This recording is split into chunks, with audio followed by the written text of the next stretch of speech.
That's that real deal. I'm coming in here with a reaction that I want them to stop the death penalty on the Egypt Covington murder. Okay? There were 2 men sentenced in the slaying of Egypt Covington. Yes, the victim dad wishes the death penalty was an option. All right. Before I show this video, I want to give you a little bit of update on the video. The father of a 27-year-old Van Buren Township woman found bound and murdered in her apartment 5 years ago. 2 Ohio men who killed her cowards, saying he wished the death penalty were an option, as they were sentenced Thursday in a Wayne County Circuit courtroom. Shadon Ray Groom, 30, Toledo, was sentenced to 17 to 26 years in prison in Covington, with the death in 2017 of Egypt Covington. Timothy Eugene Moore, 37, also of Toledo, was sentenced to 20 to 55 years after pleading guilty to second-degree murder. D. Wayne Turner, brother of murder victim Egypt Covington, gives a victim impact statement during the sentencing of Shadon Groom and Timothy Moore in the courtroom of Judge Rder Evans. In October the 5th, 2023, at the Frank Murphy Hall of Justice in Detroit, Covington body was found in June 2017, bound and shot in death in her home in Van Buren Township. Family member addressed the court, including Covington's father, Chuck Covington, who said Groom and Moore played the system with their plea agreement. The father argued that defendant should have faced a first-degree murder charge and face the possibility of life in prison without parole. One of the suspects had a gun. Chuck Covington said, "Why bring a gun unless you have some intent of using it?" He said, "They hog-tied my daughter with Christmas lights. They used a pillow to muffle the sound of the gun. They shot my daughter in the back of the head," Chuck Covington said, adding that it was an execution. Covington loss will always be with us, Chuck Covington said. There should be no leniencies here. There's no way anyone in their right mind would want these people out again. Sister Jessica Covington called the defendant subhuman monsters who will have a potential to breathe fresh air because of a jail cell outside of a prison, because of plea deal. She urged the judge to give Moore and Groom the longest prison sentences possible. Brother D. Wayne Turner focused more on the loss of his sister. She touched so many people. She was a beautiful person who will always remember. Turner told the court thanking the police prosecutor and media for attention to the case.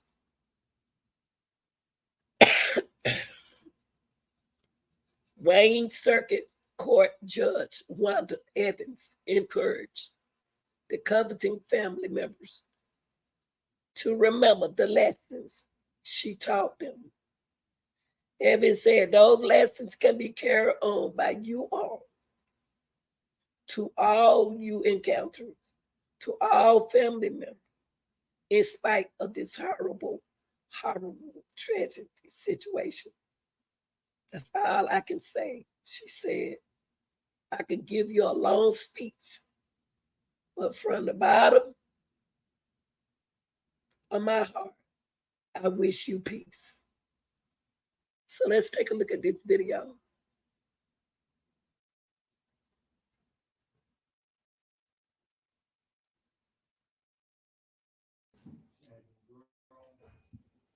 Good morning, Your Honor. Christina Constantino, P 79668, appearing with and on behalf of Mr. Timothy Moore, who's president of the courtroom. Likewise, we have no objection to joining the court at this time.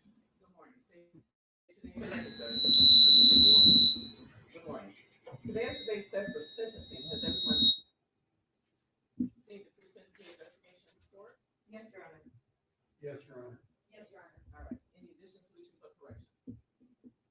Let's start with rooms first, okay? I will note that the cover sheet has lawyer as pointed out. 1 second, y'all. Let me and I mean they nice looking guys and they sit up there and did that girl like that.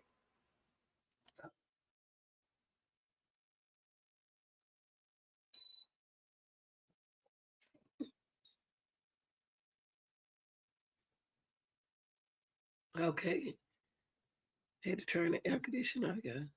Change that to retain, and I'm deleting the attorney fees. He is retained. There is the matter of jail credit, Your Honor. I believe due to a typo, 2 years worth of credit was omitted. The actual amount of credit should be 1,017. That is correct, Your Honor. Court changed the jail credit to 1,117 days. Anything else? As it relates to the body report, I believe there was a typo that counsel referenced on page 27 under employment history. Under the narrative, I see that it's, I'll change that to Stellantis. It says Atlantis. I'll make that correction. That's the one, Your Honor. Okay. And other than a few minor corrections to the sentencing information report, the people have no other corrections to the body of the report. All right. Any other Not the bottom, Your Honor. There are some guidelines. let's deal with the guidelines. The offense variables, offense variable 3 is currently scored at 50, it should be 25. Correct. Court will change the OB3 from 50 to 25. And offense variable 8 is currently scored at 15, it should be 0. That's also correct, Your Honor. He said 8. Court will change OB8 from 15 to 0. That changes I'm sorry, Your Honor. That changes the total OB to 120. It does not affect the level or the overall guideline. All right, I'll change the total OBs to 120. Anything else? No, Your Honor. No, Your Honor. All right. Are there any additions, deletions, or corrections as to more? No deletions, additions, or corrections to the body of the report on behalf of Mr. Moore, Your Honor. Okay. As to the guidelines, There are corrections to the guidelines, Your Honor. OB6 is scored at 50 points, it should be 25. And the defense is in agreement with that, Your Honor, yes. I'll change OB6 from 50 to 25. Does it change the total OBs? It does, it reduces it to 150. It does not change the level or the overall guideline. And that's correct, Your Honor. I'll change the total OBs to 150.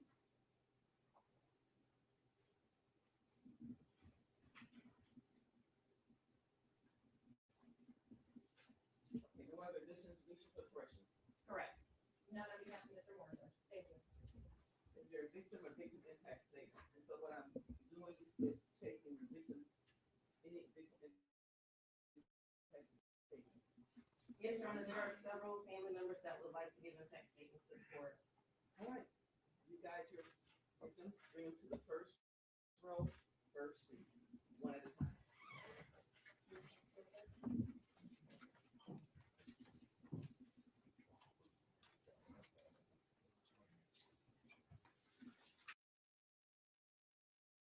And this is as to both. State your name for the record, sir. Dwayne Turner. You may proceed. What would you like to say? I just wanted to make the courthouse aware of what we're missing. Egypt, our Jacqueline Elizabeth Egypt Covington. We're going to miss her so much. She's not going to be able to meet my family. Unfortunately, I got my family after the incident. So that's how it's going to impact me in particular, our community around. She touched so many people. She's a beautiful person. We'll always remember. I definitely want to thank the justice system, prosecutors, state police, all those who made the arrests, make this happen, to the media that's making people aware of what could happen to them. Thank you.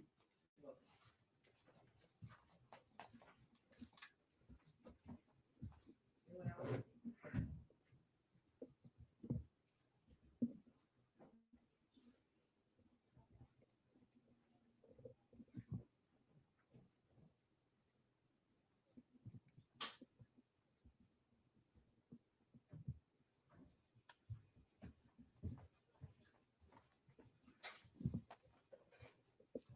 State your name for the record. Sherry Hartley. Yes. What would you like to say? I was here for Shane Evans' sentencing, but was not allowed inside. So I'd like to thank Judge Evans for allowing us in the courtroom today, and Lindsay Ann Turner for fighting that fight for us. I am not a public speaker, and I'm still so angry, but I will try to make this about Egypt. Shandon Ray Groom, Timothy Eugene Moore. Their actions that night have had a major impact on not only Egypt's family and friends, but they have forever changed a community that loved and adored Egypt. That is clear by the relentless journey we took to get justice for Egypt. There are others here today that were closer to Egypt on a daily basis than I was, but when we did hang out, Egypt always treated me like a friend that she had known for years. That is who she was and why we are here today. When Egypt walked into a room, that room instantly became brighter. Their actions that night have taken away that light. They have stripped Egypt's family, friends, and community of a sweet, compassionate, caring, talented young woman with so many dreams that will now go unrealized. They deprived Egypt of being a wife, a mother, a grandmother, a great-grandmother. They deprived Egypt of living her life with Ruby and the new puppy they were going to get. They deprived Egypt of being a loving sister, aunt, cousin, and friend to so many. They deprived Egypt not only of her dreams and aspirations, but most importantly, her life. It's time for her family to heal and try to repair the divide that they have perpetuated. In closing, I'm wearing orange today to honor Egypt and hope that every time they see that color, they think of what they did that night and what they have taken from us. They chose to play God, and may God show them more mercy than they showed Jacqueline Elizabeth Egypt Covington that night. Thank you, Judge Evans and Egypt's family, for letting me speak today.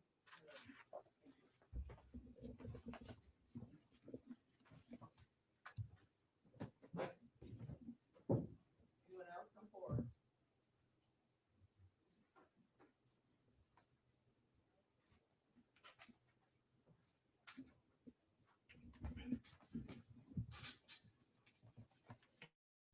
State your name for the record, please. Casey Carson. What would you like to say? I've never experienced more heart-wrenching news in my entire life, following the words, "Are you sitting down?"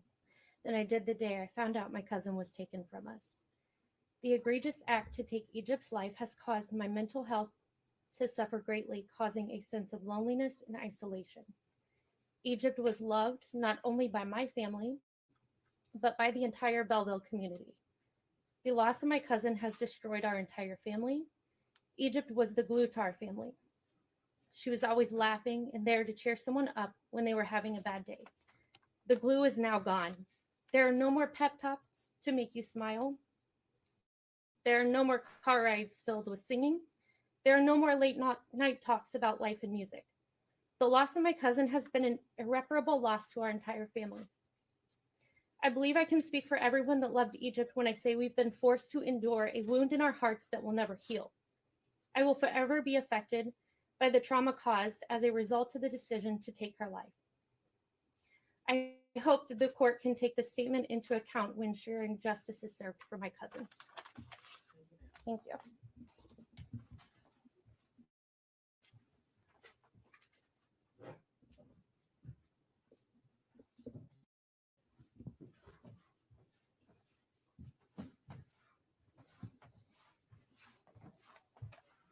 Hi, my name is Caitlin Covington.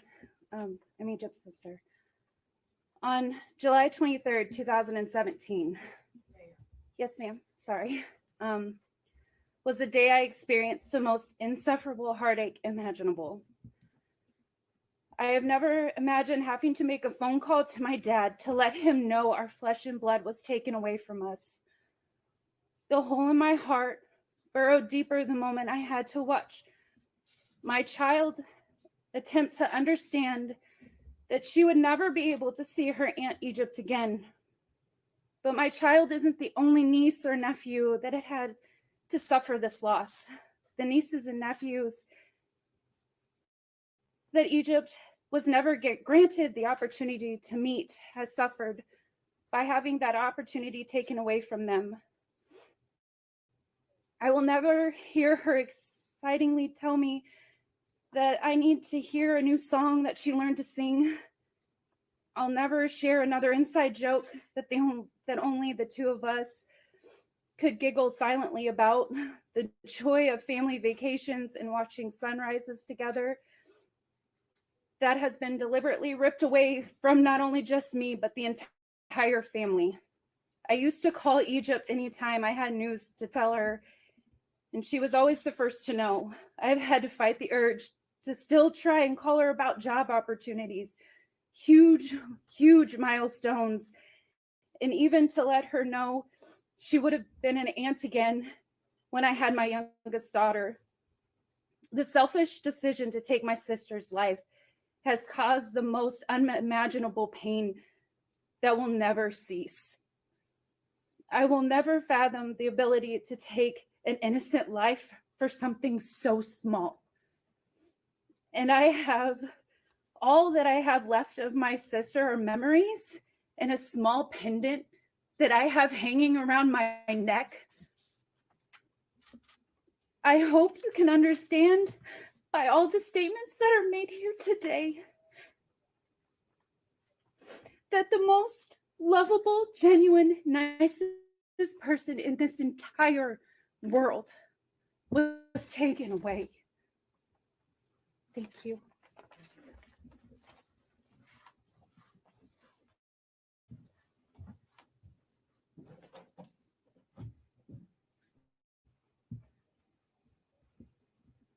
Anyone else?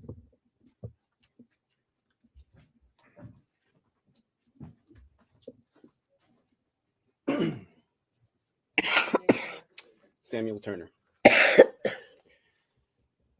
I think you'll hear from many of the comments being made today what kind of impact Egypt made to a lot of people.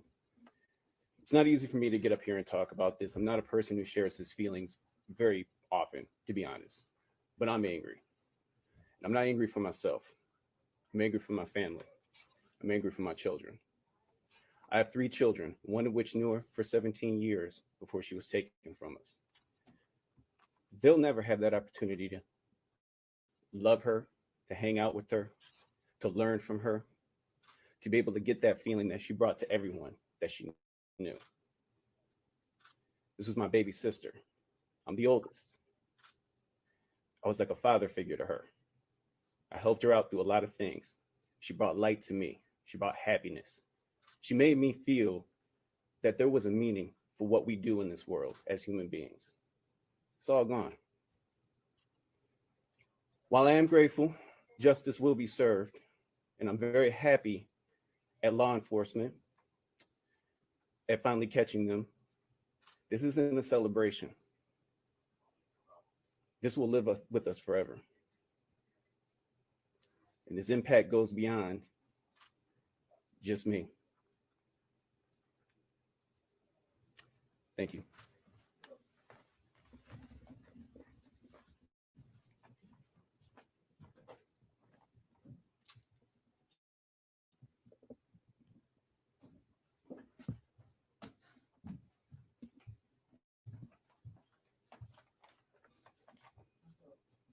State your name for the record, please. Kristen Covington, Egypt. She's the last person I think about before going to sleep, and the person I think of when I wake up. The thoughts are like bricks on my chest, and sometimes I cannot breathe. I try to focus on the memories of when we were all a family, of our vacations and holidays, but this brings no comfort. She is not coming back. These memories are only reminders of what used to be and the reality of what I face now and forever in the future. The images of what she went through during her last few minutes are haunting and create an anxiety that is difficult to manage. I don't sleep. I'm afraid and worry constantly that something terrible will happen to my other children or my husband.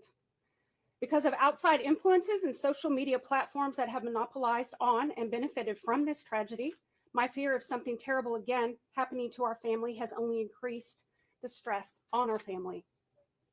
Hateful and evil men came into our child's home, into her place of refuge and peace, and brutally murdered her.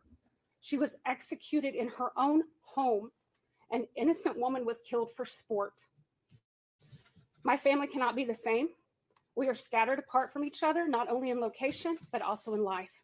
How can we deal with grief that is so overwhelming and expect to have the lives that we once knew? Functioning debilitation is how our family will continue to live their lives. Your Honor, these murderers should never be allowed to see the light of day. But due to the plea, I would ask that the court would offer what little justice can be left for the life of Jacqueline Elizabeth Egypt Covington and give the maximum sentence allowed by law. Thank you, Your Honor, for your time, and thanks to the court.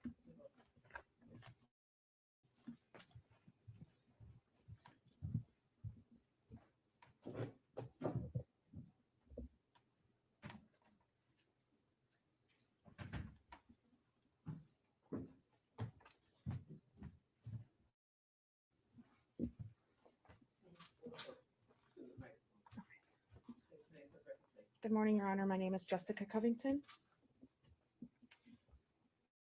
I stand here today understanding that this is supposed to be the closing of a 6-year journey, of a 6-year experience of devastation. But I stand here so confused because these two monsters went into my sister's house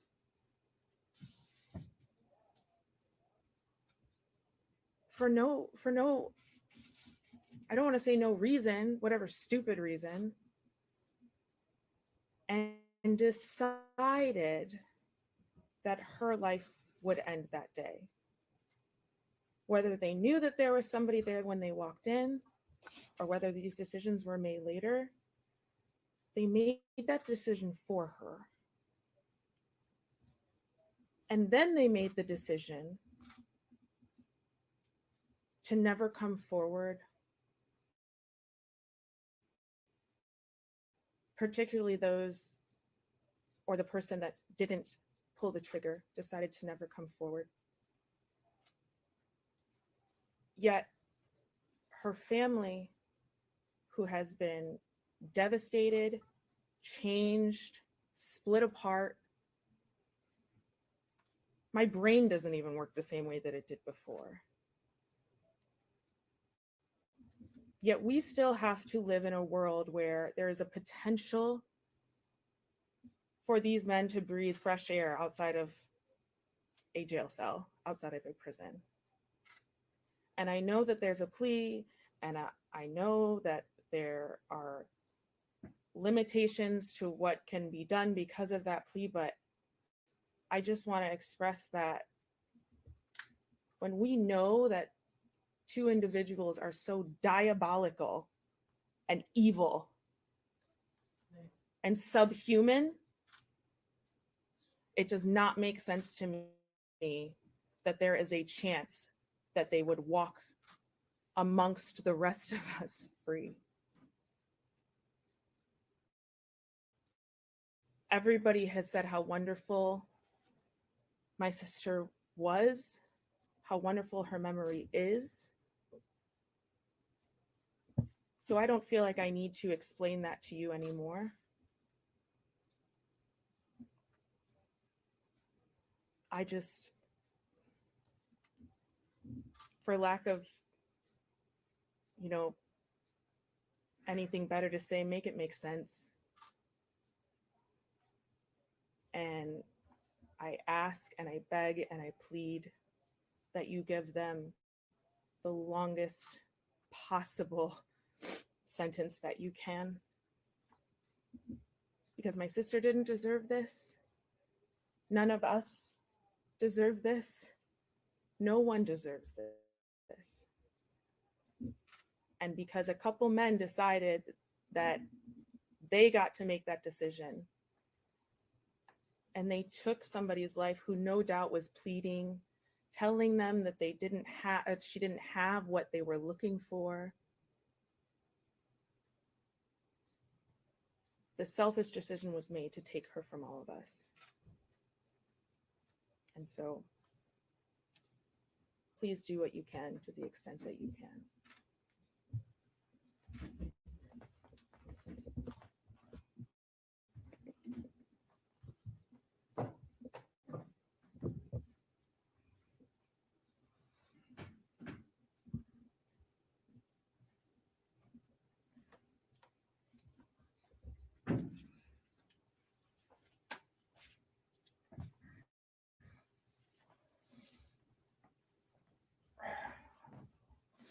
Your Honor, thank you. My name is Chuck Covington.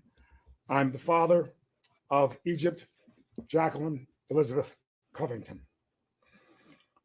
This proceeding is only to determine the sentencing of those who executed my daughter. That they receive the maximum penalty for what they did, for what they intentionally did, Your Honor.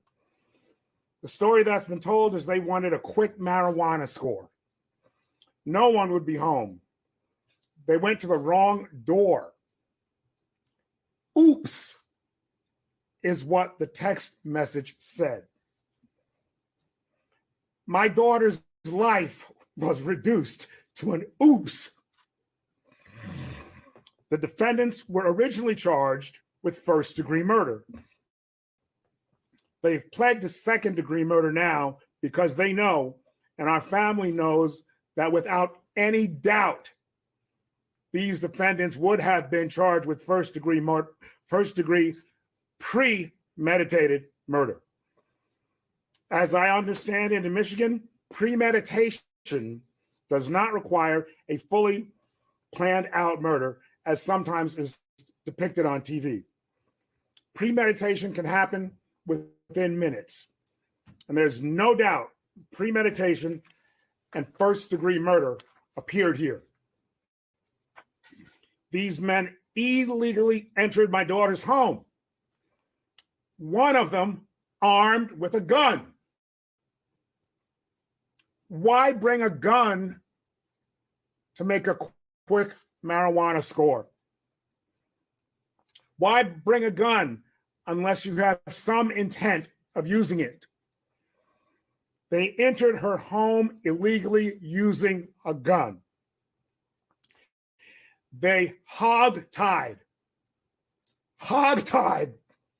my daughter with Christmas lights. They used a pillow.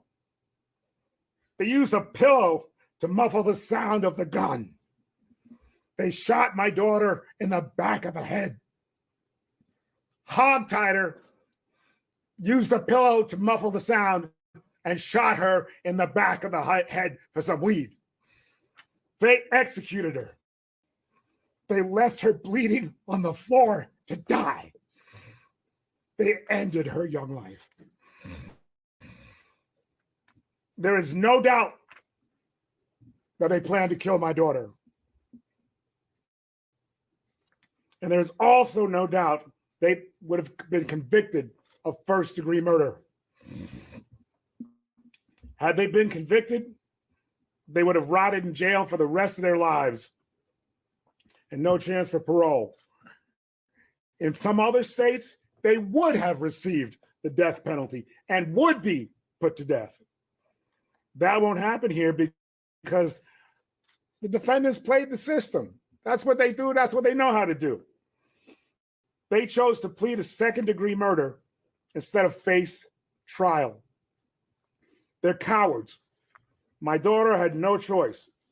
She was put to death in her own home.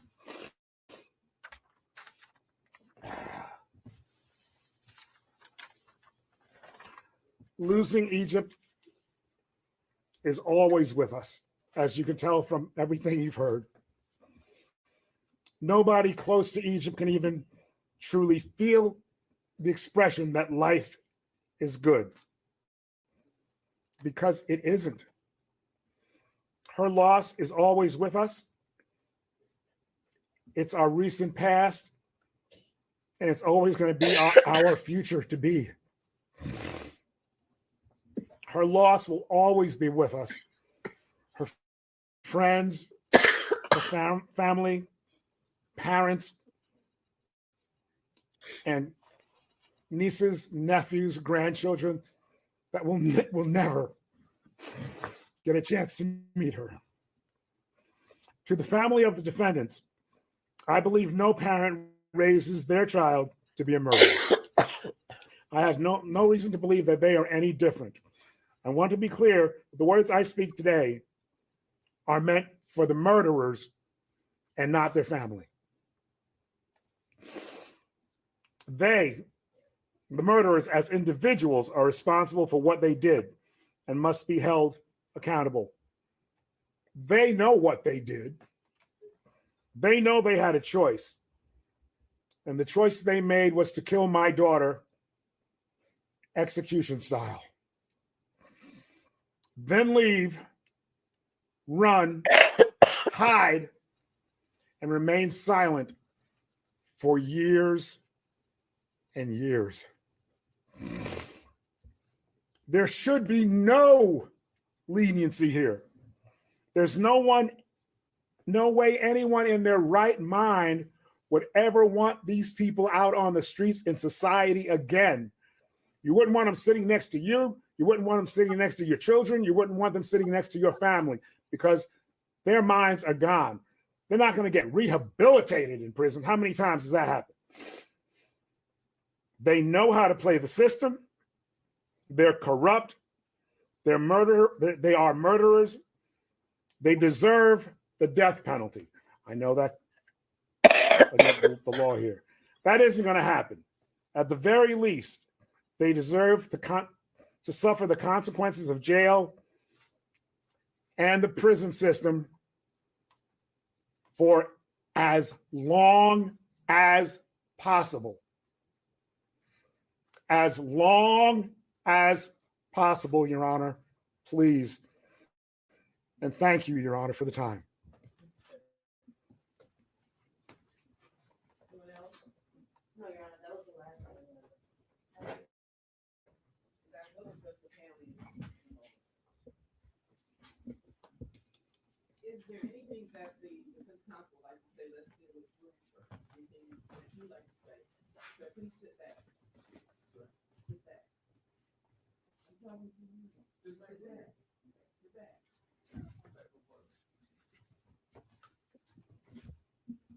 Is there anything that you'd like to say on behalf of your client? Is there anything your client would like to say? Yeah, he does want to address the court. You may proceed. I'm going to keep this brief, Your Honor, because we do have a sentence agreement that I'm urging the court to follow. But in sitting here today, it's very difficult because, number one, I want to be sensitive to the loss suffered by the family and their feelings. And I don't question or quibble with anything that was said with regard to that part of it, but there were statements that were made that are not factually correct. On the other hand, I have to be sensitive to the fact that there is co-counsel and co-defendant in this matter, and I don't want to do anything that's going to step on them or impinge on their case. But we heard several times, especially from the last person who addressed you, that they murdered Ms. Covington. And I assume that means not only the two that are here today, but Mr. Evans, who was previously sentenced by this court. My client accepts responsibility for what he did. He was involved in a crime which resulted in somebody dying. But I have to believe that if there was any evidence, number one, that this was premeditated, that the result would not have been what the result was. That if the people could have proven any indication that this was premeditated, it would not have made the plea offer that was made and accepted in this matter. My when we spoke to the court, to the MDOC investigator who did the pre-sentence report, indicated he was very sorry for what he did. That although he's not the one that actually directly caused the death of Ms. Covington, he realizes that had he not been there that night, had he not participated, the results might have been different. And for that, he is very, very sorry. We didn't hear any of the people who addressed the court today talk about lack of remorse, but that was in some of the written statements that were contained in the pre-sentence report. And I can represent to the court as his counsel. He and I have conversations over the last 2.5 years in which he has indicated that he is very sorry for him. Obviously, had he known what was going to happen, he would not have agreed to participate. So for those reasons, Your Honor, we're asking the court to abide by the agreement that was made and sentence him according to that. All right. What would your client like to say? Mr. Broom? Please stand. No. I would like to say I'm sorry to the family for my actions. My record be made. Again, like my counsel said, if I wasn't there, Miss Covington would probably still be alive. So I don't blame nobody but myself, and I don't ask that the family forgive me, but forgive me for my actions for them to move on. And that is it. All right. There is a sentencing agreement. There is a sentencing agreement. The court will follow that sentencing agreement that was negotiated with the prosecutor and the defense counsel. And I will sentence him to serve 17 to 26 years.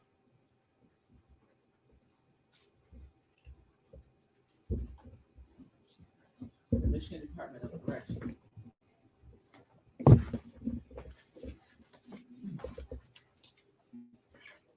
It's 1,117 days jail credit. You must pay a crime victim assessment fee of $130. Court costs is $1,300. You must pay a state cost of $68.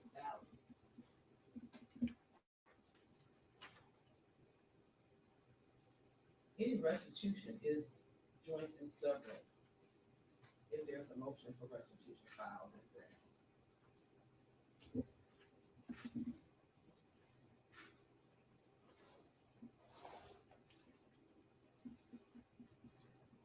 Now you can apply to the Michigan Court of Appeals for leave to appeal. If you choose to do so, you must submit that request to this court for 2 days of today's date.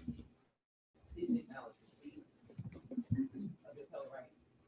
Your Honor, my client was tendered that notice in the initial copies of the return. Okay, so noted. I believe the prosecution has a motion.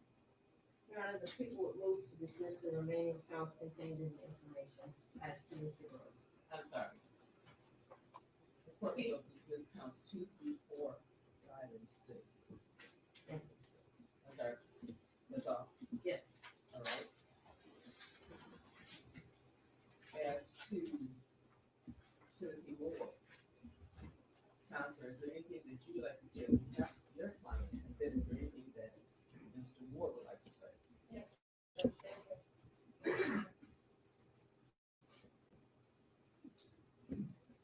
Your Honor, on behalf of Mr. Moore, let me first say that there are no words of any kind that myself nor Mr. Moore could ever say today or ever that would even attempt to mitigate the unimaginable loss that everyone who has known Ms. Covington suffers and will continue to suffer. Personally, my heart truly goes out to them. And they are absolutely right in a lot of what they have said, in saying that Mr. Moore's actions were unjustifiable that day. They were. He admits that. He recognizes that. As Your Honor is well aware, this case was set for trial, jury trial. We were prepared to go to trial. There were a number of issues, both factually, procedurally, and concerning the investigation of this matter that we were prepared to litigate. But it was Mr. Moore's decision to take responsibility for his involvement and to not put anyone through a lengthy jury trial in this matter. He did so because he takes responsibility for his involvement in this case. I'm a firm believer that each and every one of us is more than the worst thing that we have ever done, Mr. Moore included. This is by far the worst thing he has ever done. He admits that. He recognizes that. But, Your Honor, there are redeeming and rehabilitating qualities of Mr. Moore. And it's my job today to make sure that the court is aware of them and make sure that the court considers them. As Your Honor is aware, he is currently 37 years old. He was 31 years old at the time of this offense. He has been incarcerated over the course of the last 3 years. Actually, it's a little under 3, but next month will be 3 years incarcerated in the Wayne County Jail. Over the course of 3 years, he's maintained strong relationships with his family as well as his children. Facing charges of this nature, that's very unusual. But I think it's a testament to the fact that there are people who believe that Mr. Moore has both redeeming and rehabilitating qualities. Over the course of his 3 years in the county jail, I don't believe he's been involved in any major misconducts or issues. He was gainfully employed prior to his incarceration. He does have his GED, and he was financially supporting both himself and his family prior to this incident and his incarceration. But I think the most important thing today, Judge, is that Mr. Moore takes full responsibility. He is remorseful. We've had many conversations over my almost 3 years of representing him and knowing him through this case. And at each step of this case, he has shown remorse. To me, I think remorse is difficult to judge often, but having known and represented him for 3 years, I have a deep understanding of the fact he is extremely remorseful for this. I know he wishes he could take back every single thing that happened that day and after it. And it's my understanding that he's remorseful, not just for what it's done to himself and the position it's put him in and the position it's put his family in, but he's remorseful for what it's done to everyone in this courtroom and everyone out there in the world that has known Ms. Covington, because he recognizes he caused and was involved in a tremendous loss to the world.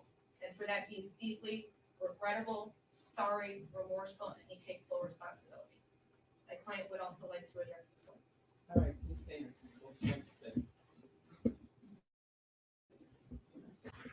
I can hear him from there.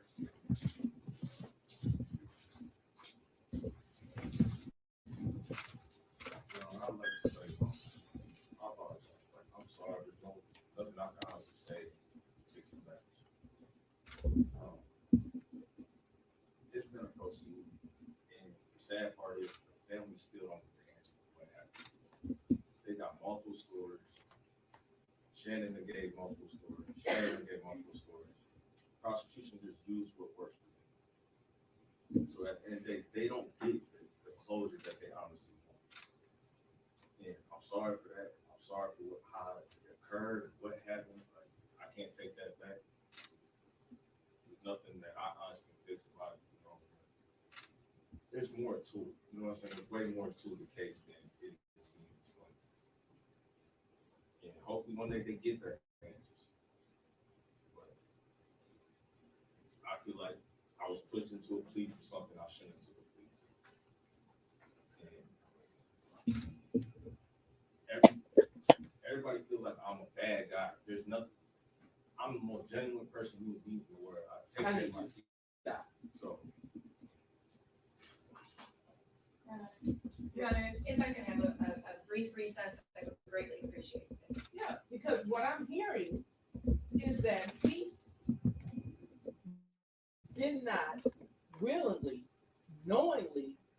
voluntarily enter into this plea, which is not what's on the record. I do pleas methodically. I never said about And I ask very specific questions. And here we come to a point of sentencing, and you want to tell me something different? How much time do you need? Because that it's not going to be a something. I understand, Judge. It's not acceptable to me either. I would like an opportunity to speak with my client briefly today, if I could, and then we may be requesting to come back on a different date. You got about 3 minutes. Thank you, Judge. Maybe see you go back to session. All right, Counselor. So the concern is that Mr. Moore is indicating that his plea was not voluntarily. He did not intend to enter into it. And I can withdraw that plea and you go to trial. What's your choice? I understand, Judge. I've had lengthy discussions with my client today, and for the record, I have had numerous discussions with my client over the course of 3 years of representation about pleas, trials, what he wants to do, what's in his best interest. We've had many conversations about that, including today. What Mr. Moore has indicated to me today is that what he was stating was not that he did not voluntarily accept a plea. He stated to me that he accepted a plea because he wanted to. He thought it was in his best interest, and he wanted to take responsibility for his actions. What he indicated to me that he meant by his statements were that he believes statements given by others in the case were untrue. That does not negate that he is taking responsibility for his involvement. He wants to take the plea. He wants to go forward with this plea. He had ample opportunity to consider this plea. The case has been going on for 3 years, and that is what he wants to do. He's asking the court to proceed to sentencing with the plea, follow the sentencing agreement. Mr. Moore, is that true and accurate? And if I could ask my client just a few questions, Judge, if you wouldn't mind. And Mr. Moore, has anyone forced you to take a plea in this case? And did you take a plea voluntarily in this case? Yes. And you did so because you believed it was in your best interest to do so, correct? Okay. Did the judge force you to take a plea? Did I force you to take a plea? You did so willingly, correct? And you knew that this case was scheduled for a trial, correct? And you knew that we were ready, prepared to go to trial, correct? And you want the judge to follow the sentence agreement and go forward, correct? And after having talked with your lawyer, I don't want you to feel like you have to proceed with this. Is that your choice? Yes, I want to proceed. And I like to apologize. My word was never. It wasn't meant as you, my lawyer, or anybody forced me to take my plea.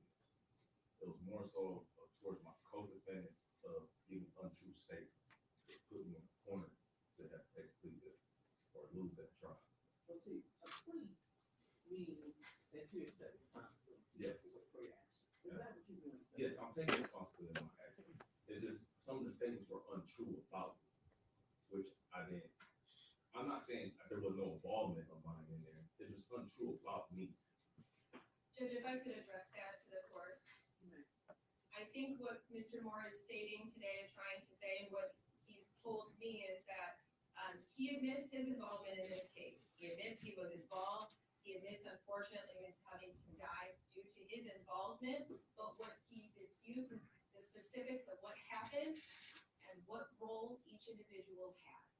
It's not that he disputes that he was involved, that he helped cause her death that day. He admits that.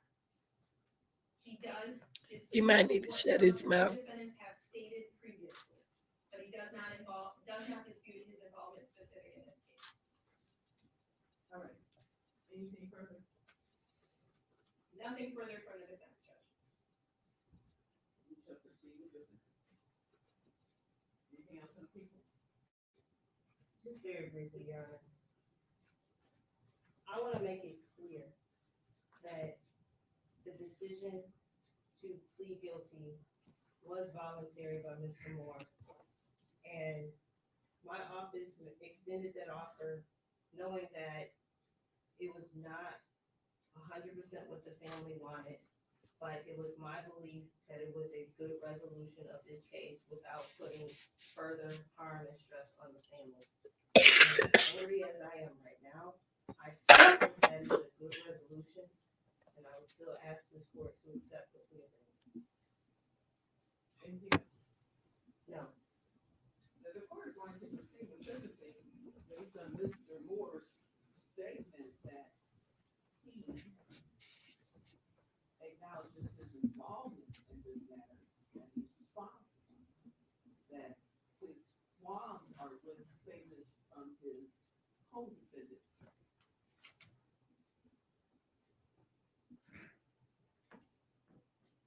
But he has been made aware clearly that if you want to withdraw this plea and go to trial, you can do that. This court is not forcing you, the prosecutor is not forcing you, nor is your defense lawyer forcing you. Is that what you understand, Ms. Moore?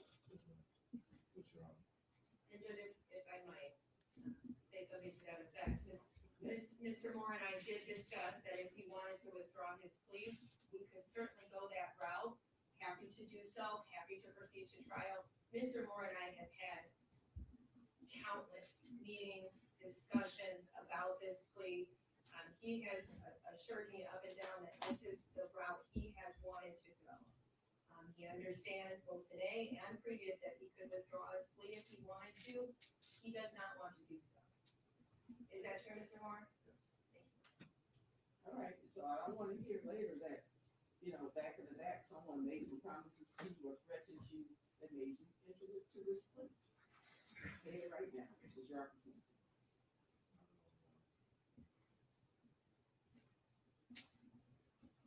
There is a settlement offer in this matter, and I will follow it. I can't believe what I'm listening to. And I'm going to sentence Timothy Moore 20 to 55 years in Michigan Department of Corrections to be served consecutively to the mandatory 2 years on count 4, which is the felony, count 5, which is the felony firearm. Any restitution would be joined in separately. He gets credit for 1,064 days jail.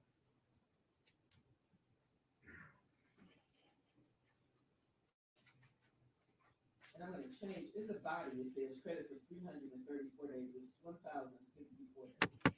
Well, Your Honor, it's a portion because he has to serve count 5 first. 730 days was a portion to that, and the remainder was And they have 334 days. yes.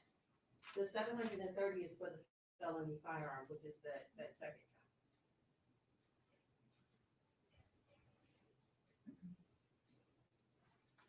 Okay, but the total is 1,064. Yes. All right.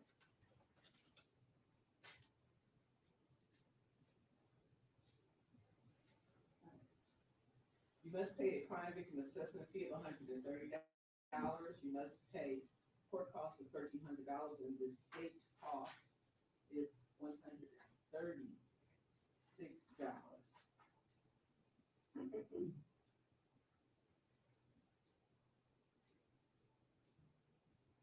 And you see, and the mandatory 2 is 730 days. Your credit.